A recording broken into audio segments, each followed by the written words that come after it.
조갑제 TV 시청자 여러분 안녕하십니까? 2025년 12월 14일 오전 11시 14분입니다. 대통령이 각 부처의 업무 보고를 받는 자리나 각 기관의 대표자들을 모은 자리에서 일문일답을 나누는 것을 생중계하는 것은 매우 위험합니다. 왜냐? 실수를 할 수 있기 때문입니다. 장관이나 부처의 기관장이 실수하는 것과 대통령이 말 실수하는 것은 다릅니다. 대통령의 말은 그게 그냥 실천이 되는 겁니다. 그리고 생중계를 의식을 하면은 대통령은 말을 너무 크게 또는 너무 아는 척 또는 너무 과장되게 말할 소지가 있습니다. 특히 정치인들은 말하는 걸 좋아하고 그 말이 아주 넓게 크게 전해지는 것을 원하니까 여기서 말 실수를 하게 되는 것입니다. 요사이 이재명 대통령이 그런 자리에서 말을 너무 많이 합니다. 그리고 그런 자리는 농담 따먹는 자리가 아닙니다. 이재명 대통령의 유머 감각은 아주 뛰어나지만은 그런 자리에서는 정확한 전달이 가장 중요한데 정확하게 이야기를 하려면은 정보 파악이 확실하게 되어 있어야 되는 것입니다. 그런 점에서 요사이 몇 가지 좀 쟁점이 되는 이야기를 하는데 이준석 개혁신당 대표가 오늘 페이스북에 올린 그런 점에서 어제 올렸군요. 상당히 경청할 만하고 이것은 대통령실에서 한번 검토를 해야 될 글이라고 해서 제가 한번 소개해 드리겠습니다. 이재명 대통령이 공공기관 업무보고 자리를 질타쇼로 만들고 있습니다. 기관장들에게 업무와 무관한 퀴즈를 던지며 답을 정해놓고 답을 해도 모른다고 면박 주면서 정해진 시나리오대로 질타하는 광경, 이게 국정 운영입니까? 대통령은 대선 때 본인 공약도 잘 몰라서 웃음을 주었던 분 아닙니까? 호텔 경제학으로 젊은 세대의 웃음거리가 되자 다음 토론에서는 부랴부랴 검색해 와서 루카스 자이제를 들먹이며 저한테 자랑하듯 소개하던 모습이 기억납니다. 독일 공산당 기관지 발행인인 줄도 모르고요. 100조 원을 AI에 넣겠다고 공약하면서 그래서 어디에 넣을지는 답도 못하던 분 아니었습니까? 게다가 환단고기 언급을 보고 경악했습니다. 대통령이 박지향 이사장에게 환빠 논쟁 안 하냐고 물었습니다. 이사장이 전문 연구자들의 의견이 더 설득력 있다고 답하자 대통령의 반문이 압권입니다. 환단고기는 문헌이 아닌가요? 환단고기는 위작입니다. 가짜란 이야기죠. 1911년 이전 어떤 사료에도 등장하지 않고 근대 일본식 한자어가 고대 기록에 나오며 고고학적 증거와 정면 충돌합니다. 환단고기가 역사라면 반지의 제왕도 역사입니다. 더 심각한 건 대통령의 결론입니다. 결국 역사를 어떤 시각에서 어떤 입장에서 볼 것인가 하는 근본적인 입장 차이라고 정리를 했습니다. 검증된 학문과 유사 역사학이 그저 관점의 차이라는 겁니까? 이건 지구평면설과 과학이 입장 차이라는 말과 같습니다. 기록 이전 시대를 선사시대라 부르는 이유를 아십니까? 사료가 있어야 역사이기 때문입니다. 중국에 쎄쎄 하시더니 동북 공정보다 더한 역사 환상을 국정에 끌어들이실 겁니까? 부정선거를 믿는 대통령 다음이 환단고기를 믿는 대통령이라니 대한민국이 걱정됩니다. 이게 결론이네요.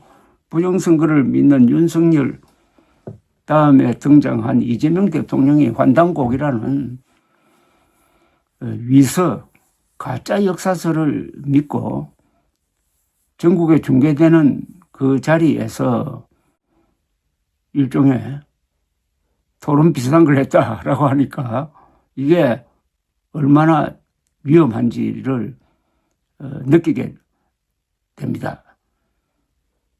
대통령이란 자리는 정보가 많이 모이는 자리입니다. 그리고 정보기관이 여러 개가 있습니다. 국가정보원도 있고 검찰, 경찰, 군 이런 데서 나름대로의 정보를 수집합니다.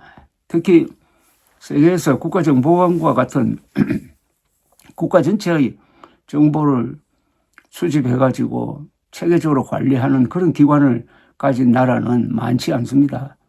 국가정보원의 그 전신은 안기부였고 안기부의 전신은 중앙정보부였습니다. 그런데 이런 국가정보기관을 가지고 있으면은 최고급 정보가 올라오니까 대통령은 별로 실수를 안 하게 됩니다. 그래서 대통령이 막강한 권한을 가지고 있으면서도 안정적으로 국정을 관리할 수 있게 됩니다. 그러나 대통령에 따라서는 이 정보 판단, 정보 분석에 아주 미숙한 분들이 계십니다. 국가기관의 정보보다는 사적 채널을 통해서 올라오는 정보에 더 솔깃한 경우가 있습니다. 대표적 인물이 윤석열 전 대통령이죠. 윤석열 전 대통령은 누구한테서 이야기를 들었는지 청와대보다는 용산으로 가는 게 훨씬 더 좋다 라는 정보 판단을 해서 무리하게 밀어붙이다가 결국 자신의 몰락을 예약을 했고 누구한테 이야기를 들었는지 의사수가 절대적으로 부족하다면서 보건복지부에서는 한 연간 500명 정도 늘리면 좋겠다고 했는데 그걸 곱하기 4를 해가지고 2,000명 늘리는 것을 추진하다가 결국 선거도 망치고 지지율도 폭락하고 자신의 말로를 자초하고 말았던 것입니다. 그런데 이재명 대통령 또한 정보 판단에 문제가 있다는 것을 알 수가 있습니다.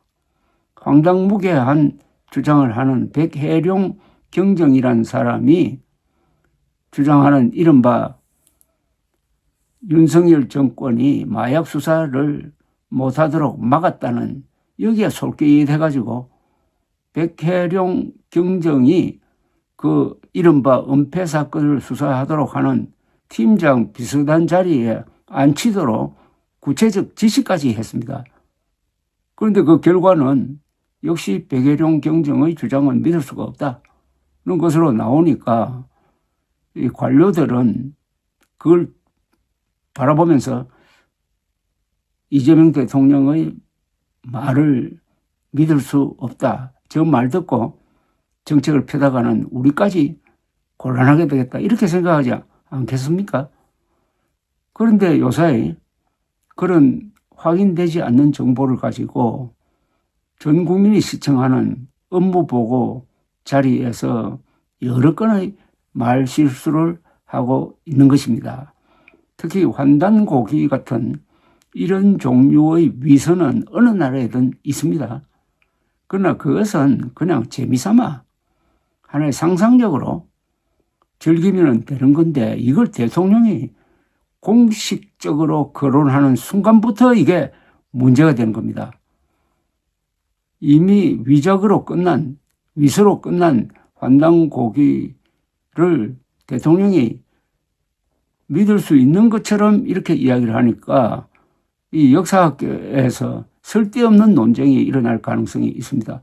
마치 윤석열이 작년 12월 3일 비상계엄령을 펴면서 부정선거 음모론을 들고 나왔기 때문에 일단 정리가 되었던 부정선거 음모론이 무덤에서 다시 튀어나와 가지고 지금 한반도를 배회하면서 국민들을 분열시키고 혼란에 빠뜨리는 것과 마찬가지입니다. 아마 이런 이야기나 이준석 대표의 이야기가 이재명 대통령에게 직접 전해질 것 같지는 않아요. 그 주변 사람들은 대통령에게 실언 소개하기가 매우 힘듭니다. 이게 대통령 중심제의 가장 큰 위험성입니다. 대통령 중심제는 큰 사고, 대통령이 정부 판단을 잘못해가지고 큰 사고를 치는 것을 막기가 매우 어려운 제도인 것입니다. 그런데 요새 개헌 이야기가 쑥 들어가고 말았어요. 이재명 대통령도 개헌하겠다고 약속을 했는데 아무도 지금 개헌하라는 이야기도 안 하고 할 생각도 안 하고 있습니다. 참 대한민국의 정치는 사소한 데 목숨 걸고 개헌과 같은 가장 중요한 문제에 대해서는 내몰라라 하는 이상한 참 정치를 하고 있습니다. 감사합니다.